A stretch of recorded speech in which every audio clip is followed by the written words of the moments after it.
నువ్వు ఒక సాధువు అయినప్పుడు, నువ్వు ఒక శివతత్వం, ఒక మానవత్వంలో నీవు ఉన్నప్పుడు అసలైన సిసలైన వ్యక్తి ఆ ప్రేమని కూడా అబద్ధం అని ఎందుకు రుజువు చేస్తావు? నువ్వు నీ ప్రేమ అనేది అబద్ధమైతేనే కదా రుజువు చేస్తావు. ఇప్పుడు ఈ దేహాలు ఇవి వేసుకునేటి పనిపాట లేకనా అమ్మ? అందరు వేసుకుంటారు ఆ తల్లి. నువ్వు గమనించు, జీవితం మొత్తంలో అలసిపోయిన వాళ్ళు మాత్రమే వేస్తారు. ఇది ఓపెన్ ఛాలెంజ్ మ్యాటర్. ఎందుకు చెప్తున్నా అంటే, వేసేవాడు పైన దేహం మీద కూడా దుస్తులు వేసుకోవచ్చు, కానీ పైన దుస్తులు లేకుండా వందల సాధువులు ఉంటారు కదా, వాళ్ళకి శరీరం మీదనే ధ్యాస లేదని అర్థం. నువ్వు పైన నీట్గా ఇన్షర్ట్ వేసేసి, ఇక్కడ మంచిగా అది ఇన్షర్ట్ కాదు షర్ట్, అది మన కాషాయం వేసి దాన్ని ఇస్త్రీ ఇట్లా నీట్గా పెట్టుకొని ఉన్న నీవు అలంకరణ మీద ధ్యాస ఉన్నవాడికి భగవంతుడి మీద ధ్యాస ఉంటుందా? అందుకని ఈ వ్యాపార విషయాలు అనే టాపిక్స్ వస్తాయి అక్కడ. శరీరంలో, ఈ మొహంలో ఒక సాధకుడు ఎంతటి పరిస్థితిలో అనుభవంలో ఉన్నాడో తెలిసిపోతుంది. హెయిర్ అంతా నీట్గా దూసుకొని, దానికి కలర్ వేసుకొని, చుట్టేసుకొని, మంచిగా నీట్గా ఫెయిర్ అండ్ లవ్లీ పెట్టుకొని, రుద్రాక్షలు వేసేసుకొని రాగానే నువ్వు సాధువు అయిపోతావా? సాధువు అలా అయిపోతారా? ఈ చర్మం చూసి మా అమ్మ నన్ను ఏమంటుంది, నా విషయం చెప్తే, నా కొడుకు ఇన్షర్ట్ వేసుకొని పోతూ ఉంటే బండి మీద ఎంతో గర్వం అనిపించేది.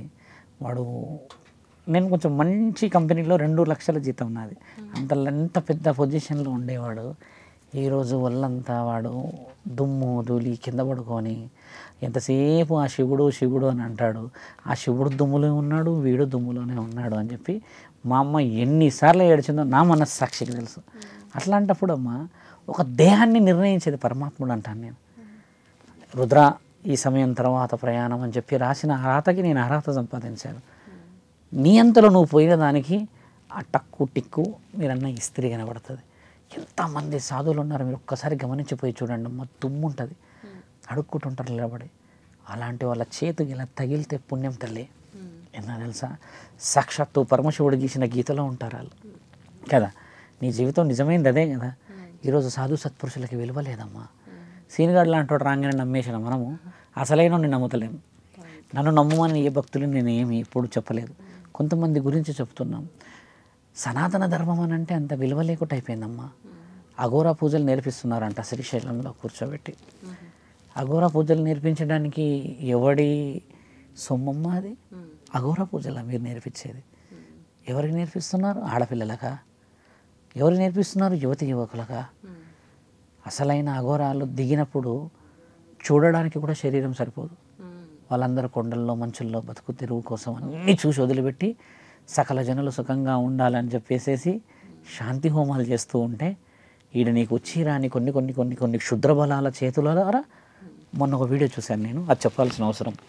మేకని ఇలా పట్టి కోసేశారు, ఆ అమ్మవారి మీద పోస్తున్నారు రక్తం. ఏ తల్లి కోరింది అలాగ పోయాలని? దాని పేరు పురాణాలు, తాతలు, తంత్రాలు అంటామా మనం. అలాంటికి ఆడపిల్లలు వెళ్ళిపోతున్నారు, జీవితంలో ఓడిపోయిన వాళ్ళందరూ ఈ బతికెందుకు అని వెళ్ళిపోతున్నారు. వాళ్ళకి పూజలు నేర్పిస్తున్నారు. వాళ్ళకి ఒక అఘోరాన్ని చూడాలంటమ్మో, ఈ గోరు ఇక్కడ నుంచి మినిమం ఇంత సైజు ఉంటుంది పెద్దగా, దీని మీద ధ్యాస ఉండదు వాళ్ళకి. కానీ ఆయన గారికి ఇట్లా పెట్టి ఇట్లా అన్నాడంటే నీ ప్రాణమే పోతుంది. అంత శక్తి ఉంటుంది వాళ్ళ చేతుల్లో, దీనికి అంత బలం ఉంటుంది. గడ్డం ఇలా వచ్చి జుట్లు ఉంటుంది.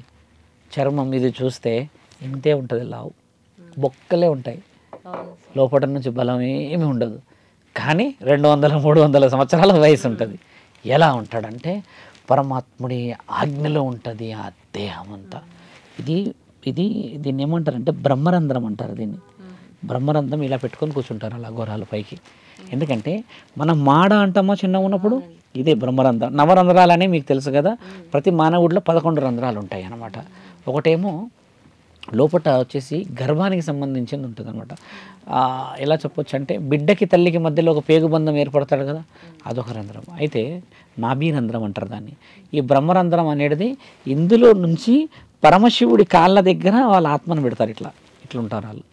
ఒక మనిషి దేహం ఇందులో నుంచి ఆత్మ పోతుంది. రుజువు ఎలా తెలుసా అమ్మ? ఎందుకు పోతుంది స్వామి, ఏది పడుతుందో చెప్తున్నారని మన వాళ్ళు అనుకుంటే, ఇలా ఎందుకు పోతుంది అని అంటే, మనల్ని కాల్చింటారు కదా చనిపోయేటప్పుడు, కాల్చేటప్పుడు ఆ తల పట్ అంటదా, ఇందులో నుంచి వెళ్ళిపోతుంది ఆత్మ అంటారు. అంత రుజువు ఉంది ఇందులో. ఊరికే కూర్చుంటారా ఇలా తల పైకి పెట్టి? ఎంత అర్థం రాసింది అది.